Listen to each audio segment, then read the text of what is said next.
Welcome to the class. Today let's talk about rights of surety. This is the second part of our video series on contract of indemnity.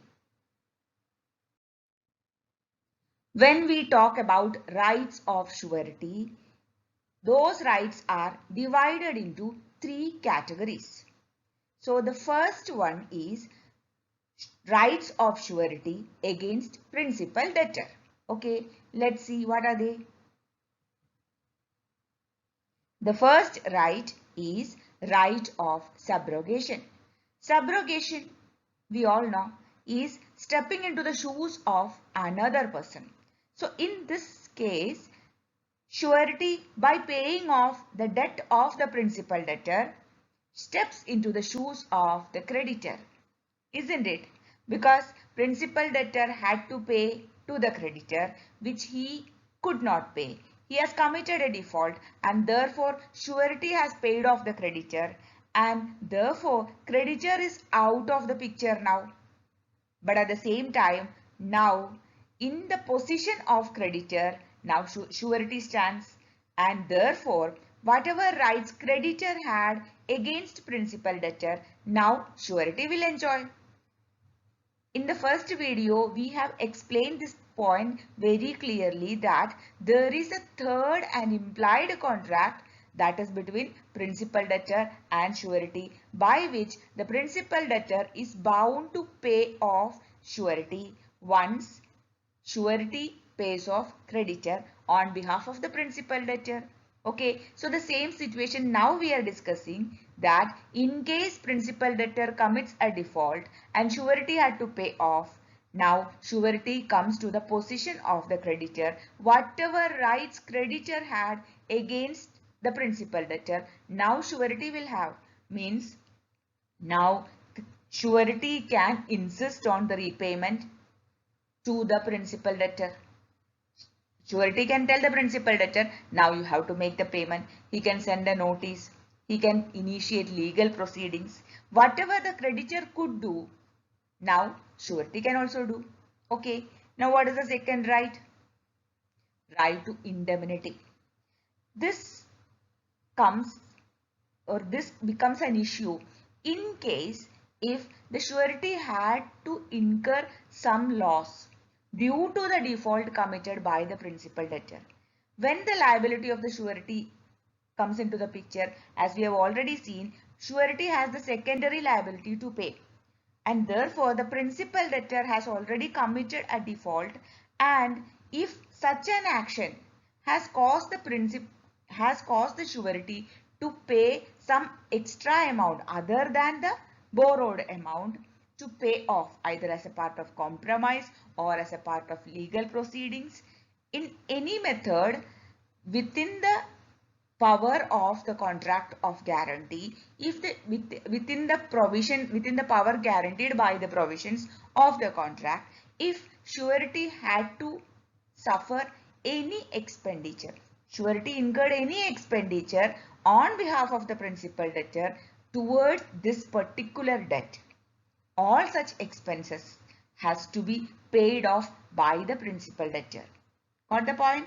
That means principal debtor has to indemnify the surety for the losses incurred by him on behalf of this debt. Is it clear? Okay. Now let's see. Now next set of rights are rights against the creditor. Okay. So as I told you, once the surety pays off, creditor is out of the picture and therefore surety becomes the creditor, and whatever creditor had against the principal debtor now becomes the property of surety. Surety can demand securities which were there with the principal debtor. In Agil Allen versus SBT, it says that even those securities which surety had no knowledge about can also be claimed. And court said in this case that the right to claim securities, even though it is not mentioned in the provisions of the contract, still it is a right of the surety, and it is not a right guaranteed by the contract, but it is guaranteed by the natural justice. Okay, so right to securities of surety was reconfirmed in the decision Karnataka State Finance Corporation versus N. Narasimhaiah in 2008 as well. I have given the citation. Okay. Now the next second right is right to claim set off. Set off is a possible deduction. That means when the principal debtor pays off, actually he can demand certain deductions, legally allowed deductions. It could either be that already there was a debt by the creditor to the principal debtor. Maybe it is a small amount which can be deducted from the amount to be paid, or it can be any other deduction which could have been claimed by the principal debtor against the creditor at the time of making the payment. Say for example, A has borrowed money from B. How much is the money borrowed? 10,000 rupees. Now he has to pay back 10,000 rupees. But before the date of repayment, B has shopped from A's shop for 5,000 rupees worth goods. Okay.